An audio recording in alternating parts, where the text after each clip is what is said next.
I guess it's that time of week again. Sabbath. For Just two before and a half evening. opinions?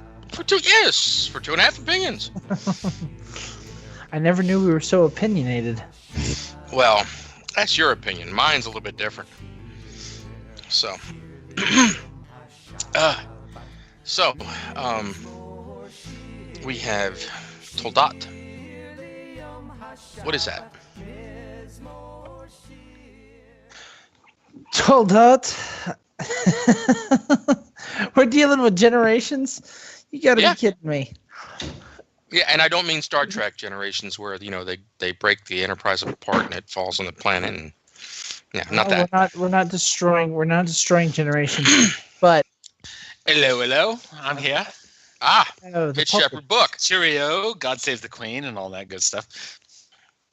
Wait a second, Shepherd Book didn't have an English accent. I know, and I interrupted and joined in because it's all about me.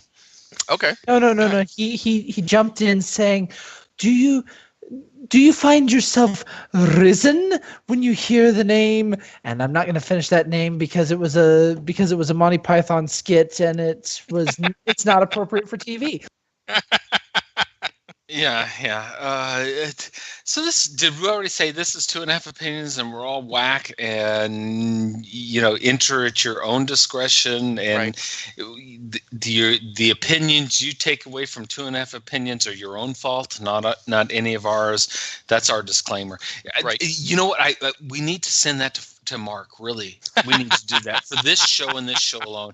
Is welcome to 2.5 opinions. The views and opinions of anything you take out of 2.5 opinions is your own fault. Exactly. Because we take no claim, we don't even take ownership to anything we even say, nonetheless, how you interpret what we say.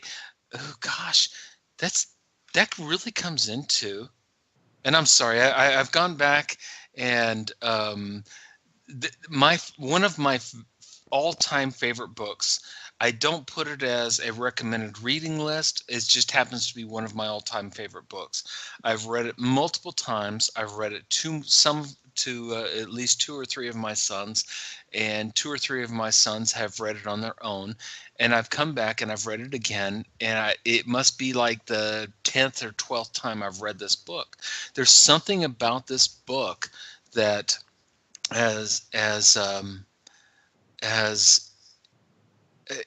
it's one of those things where I don't agree with everything said here.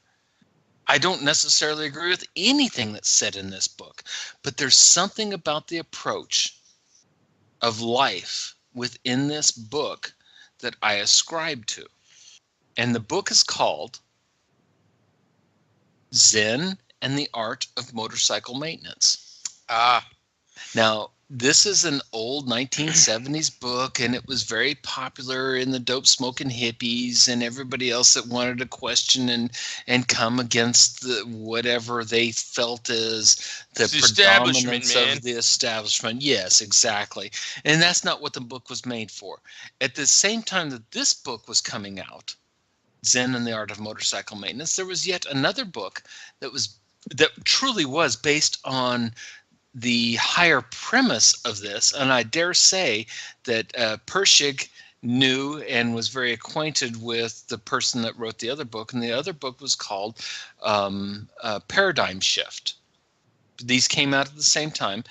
Both of these individuals were professors. I've never researched and looked at it, but I know their paths had to have crossed. The premise of both of these books, Paradigm Shift, which deals with philosophy of science. And it means that how I approach science is a paradigm. A paradigm means, and I know Monty Judah came back. What was that, Frank, Jesse? I don't know if you guys recall. Some of our listeners might recall. I want to say it might have been 7 to 10 years ago. Yeah. Monty Judah did a thing in Azov about paradigm and paradigm shift and etc. Right. Well, paradigm shift was coined by someone else back in the early 1970s, late 1960s. It was a big thing in philosophy, but it created a larger stir in the scientific community because The premise is how I approach any subject or any topic, whether it be a tree, whether it be the Torah, whether it be a rock, is based on a certain paradigm. Until I recognize that I am locked within the paradigm of how I approach the subject, then I am constantly continuing that paradigm. And you get the same answers over and over again. And you will continue to get the same answers over and over. Zen and the Art of Motorcycle Maintenance took a slightly different approach upon the same idea, and that is, if I have an hypothesis. So, for those that are not associated and astute with academia and the world of scientific logic and reasoning, then if I'm going to look at, let's say, what's our Torah portion today, Jesse? Toldot, the generations? Toldot generations. Oh, this is fabulous, because Toldot is dealing with 3 generations: my father, myself, and my sons. But from the aspect of my sons, it is my father and my grandfather. From the aspect of my father, it is my sons and my grandsons. And there's that series of 3s again. Oh, gosh. Isn't that crazy? But am I getting locked into a paradigm when I view it from anybody's perspective? Whether it be Jewish, Christian, Messianic, Muslim, I don't care what your perspective is. So Frank and I and Jesse had a conversation, and I quipped into it. And this is the crazy thing. I've got to preface this to the room, because I'm going to shut up here in a minute and let Frank and Jesse go with it. And I've already warned Frank and Jesse, I am not going to discuss the Torah portion. I am going to discuss the pragmaticality of life. Okay.